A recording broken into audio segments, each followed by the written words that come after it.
काका दरवाज़ा खोलो। मैं हड़बड़ा कर उठ बैठा।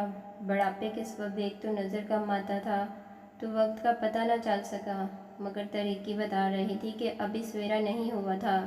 लड़खड़ाते कदमों से दरवाजे की जानब बढ़ा तो सामने मेरे दामाद का छोटा भाई खड़ा था। मुझे देख के कहने लगा कि काका चलो, तुम्हें बाजी ने बुलाया है। मेरे तो कदमों से ज़मीन ही निकल गई।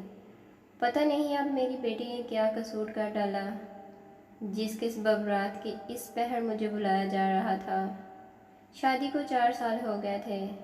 कभी तो इस तरह आधी रात को मार पीट कर उसको मेरे दरवाजे पर छोड़ जाते थे और कभी मुझे बुलाकर उसके सामने जलील कर डालते थे।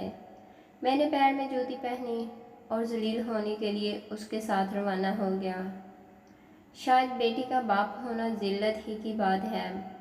तभी तो मेरा दामाद 3 बेटियों के पैदा करने पर मुझे और मेरी बेटी को बेतरह जलील किया करता था कि उसको लगता था कि कल को मुस्तकबिल में ये बेटियां उसको भी इसी तरह जलील करवाएंगी।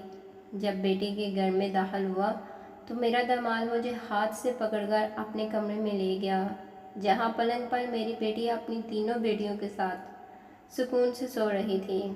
पहली नज़र में उसकी ये सुकून भरी नींद देखकर मेरी रूह तक में सुकून उतर आया, मगर जब गौर से देखा तो पता चला इनका ये सुकून आर्जी ना था, बल्कि वो हमेशा के लिए सो चुकी थी। इस दुनिया के अज़ाबों से बहुत दूर जा चुकी थी। मेरे कानों में मेरे दामाद की आवाज़ गूंज रही थी, काका ये गुनाहों की पोटलियाँ रातों रात उठाकर अपने घर लेकर दफ़ा हो जाओ। मैं इन हराम मौत मरने वालियों का जनाजा अपने घर में नहीं उठाऊंगा। मुझे समझ नहीं आया कि मैंने तो एक बेटी को बहुत मुश्किलों से डोली में डालकर दवाओं के साथ में रुखसत किया था। अब इन 4 डोलियों को रुखसत करने का हौसला कहाँ से लाऊं? मेरी बेटी शन्नो माँ के मरने के बाद मेरी ज़िंदगी का वाहिद सहारा थी।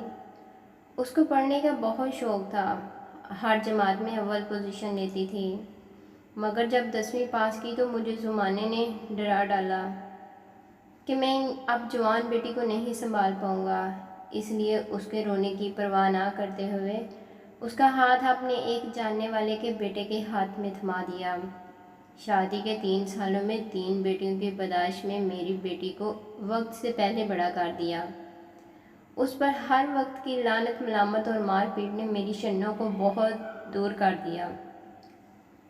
मैं हर बार के झगड़े के बाद समझा बुझाकर उसको वापस भिजवा दिया करता था कि बेटियां तो अपने ही घर में अच्छी लगती हैं। जब हर जानब से मायूसी उसका मुकद्दर ठहरी तो उसने यही फैसला कर लिया कि एक एक करके बेटी को डोली में बैठाकर भेजने से बेहतर है कि एक साथ सबको डोली में डालकर मनोमट्टी तले डाल दिया जाए, ताकि बेटी के बाप को रोज़ रोज़ ना मरना पड़े। उसने खुद भी जहर खा लिया और अपनी मासूम बच्चियों को भी जहर देकर रोज़ रोज़ के मरने की बजाय एक ही बार मार देना बेहतर समझा। मेरी बेटी शन्नो खुद तो मर गई, मगर मुझे और अपने शोहर को रोज़ रोज़ मरने से बचा लिया। मुझे समझ नहीं आ रहा कि इस बात पर आंसू बहाऊं या सुख का सांस लूं।